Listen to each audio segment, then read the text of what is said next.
আমরা দুইজন এখন বিকেলবেলা একটু ঘুরতে বের হয়েছে, তো দেখা যাক কতদূর যাওয়া যায়। বেশ বড় মাছ আমি অলরেডি কিনে গিয়েছি। বাসা থেকে বের হয়েই দেখলাম বাচ্চারা আত্মরক্ষামূলক একটি কৌশল শিখছে, যার নাম তাইকোয়ান্দো। ঠিক এই মুহূর্তে ওরা মূল প্র্যাকটিস শুরুর আগের ওয়ার্ম আপ করে নিচ্ছিল। এখন রিক্সাতে যাচ্ছি আমাদের বিহারের ভিআইপি রোড দিয়ে, সামনে গেস্ট হাউস। এখন দেখতে পাচ্ছেন আমাদের গবেষণা মাঠ। গত সিজনে এখানে মিলেটস লাগানো হয়েছিল, নতুন সিজনের জন্য এখনো জমি চাষ করা হয়নি।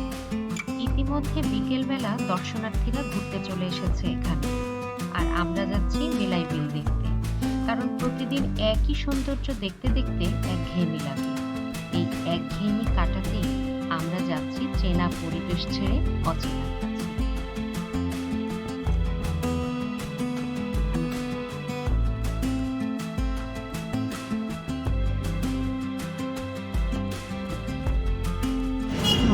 অলরেডি আমরা মেইন রোডে উঠে পড়েছি, বাইরে চলে এসেছি।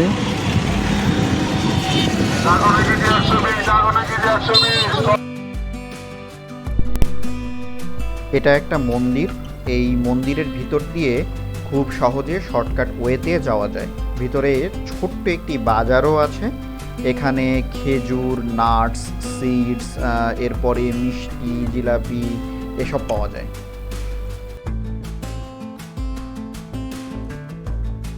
ভ্যানের উপর বিক্রি হচ্ছে ড্রাগন, কিন্তু ড্রাগনগুলো টনিক দেওয়া। দেখছেন তো, মানুষ গিজগিজ করছে। এটাই হলো জয়দেবপুর রেলগেটের জ্যাম। রেলগেটের ভিড় ঠেলে সামনে যেতেই দেখি রেল লাইনের উপরে বাজার বসেছে। এ যেন থাইল্যান্ডের ব্যাংকক শহরের মেকলং রেলওয়ে মার্কেট। দুজন এখন কেশরিতার উদ্দেশ্যে রওনা হয়েছি। আমরা জয়দেবপুর রেলগেট পার হয়ে একটি রিক্সা নিয়ে নিয়েছি। ওলা রিক্সার ভেতর দিয়ে যাচ্ছি। আকাশ আজকে নীল, গতকালকেও অনেক মেঘলা ছিল, সারাদিন বৃষ্টি ছিল, কিন্তু আজকে একদম শরতের আকাশের মতো দেখাচ্ছে। কিন্তু মূলত এটা বর্ষাকাল, কিন্তু আজকে বৃষ্টি নেই। এই ব্রিজটার নাম জানেন? এই নাম না জানা ব্রিজের উপর উঠে আমরা দেখতে পেলাম দুপাশে অথই জলরাশি, দুপাশে বিল, মাঝখান দিয়ে রাস্তা। ছুটে চলেছি আমরা অজানার পথে।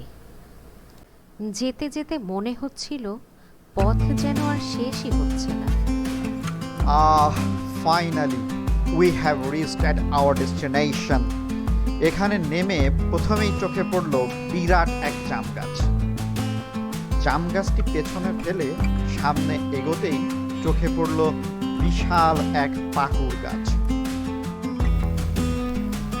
পর্দায় যে বটগাছটি দেখতে পাচ্ছেন, সেই বটগাছকে কেন্দ্র করে এখানে একটি বাজার গড়ে উঠেছে, যার নাম কেশরিতা বাজার। আর এই কেশরিতা বাজারের শেষ প্রান্ত থেকেই শুরু হয়েছে বেলাই বিল। ওই যে দূরে একটি ভবন দেখা যাচ্ছে, ভবনটি বিলের বামচিনি মৌজায় অবস্থিত। এটি মূলত একটি দ্বীপগ্রাম এবং এই ভবনটি একটি মৌজায় একটি মাত্র বাড়ি, যা দেশ জুড়ে প্রসিদ্ধ। ভবনটি বর্তমানে একটি রেস্টুরেন্ট হিসেবে পরিচিত, যার নাম অ্যাকুয়া বিলাস। কেশরিতা বিলে নৌকা ভ্রমণেরও ব্যবস্থা রয়েছে। এখানে জনপ্রতি 50 টাকা ভাড়া দিয়ে দলবদ্ধভাবে নৌকা ভ্রমণ করা যায়। কেশরিতে এসেছি, এখন হচ্ছে আমরা বোট রাইডিংয়ে আছি, আমি এবং মায়াবতী। আমাকে অবশ্য দেখা যাচ্ছে না, যেহেতু আমি ক্যামেরার পিছনে আছি। বেশ কয়েকজন উঠেছে, নৌকাটা বেশ দোলে এবং এটা ইঞ্জিনের নৌকা। আমাদের সঙ্গে সহযাত্রীও রয়েছেন অনেকে। আর এই যে এখানে একটা লেগুমিনোসি গোত্রের উদ্ভিদ দেখা যাচ্ছে প্রাচীরটার ওপাশে, এটা হলো কেশরিতা মহাশ্মশান। আর এই মহাশ্মশানের ঘাট থেকেই মূলত নৌকাতে উঠতে হয়। এখানে ছোট নৌকাও আছে, তবে আমরা ছোট নৌকাতে উঠিনি, আমরা বড় ছাদ খোলা ইঞ্জিনের নৌকাতে উঠেছি। ড্রোন দিয়ে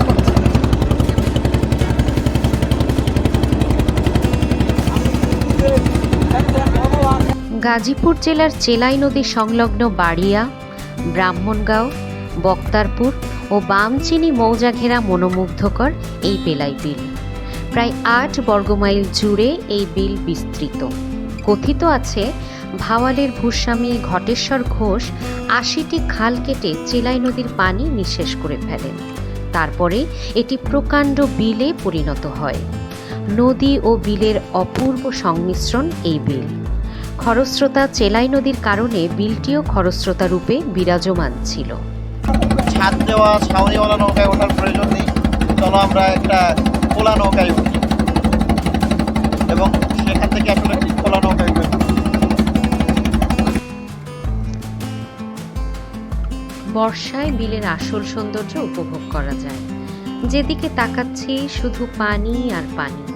নৌকায় বসে প্রকৃতির নির্মল বাতাসে মন উদাস হয়ে যাচ্ছিল, আর গাইতে ইচ্ছা করছিল, আমায় ভাসাইলি রে, আমায় ডুবাইলি রে, অকুল দরিয়ার বুঝি কুল নাই রে।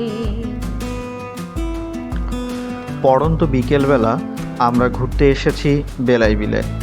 চোখ শীতল করা মনোরম দৃশ্য এত ভালো লাগছে, ভাষায় প্রকাশ করা যাচ্ছে না। শহরে কোলাহল যান্ত্রিকতা ছেড়ে প্রকৃতির কাছে এ যেন নিজেকে নতুন করে চেনা। বেলাই বিলে নৌকা করে ঘুরতে ঘুরতে বিলের মাঝে জেগে থাকা দ্বীপগুলো দেখে আমাদের বারবারই মনে পড়ছিল কাপ্তাই লেকের কথা। নৌকায় ঘুরতে ঘুরতে হঠাৎই চোখে পড়ল দূরে এক জেলে মাছ ধরছে। বর্ষা মৌসুমে জেলেরা বিলের চারপাশে মাছ ধরার জন্য ডাঙ্গি খনন করে, আর শুষ্ক মৌসুমে বিলটি হয়ে ওঠে ফসলি জমি। এখানে চাষ করা হয় বোরো ধান।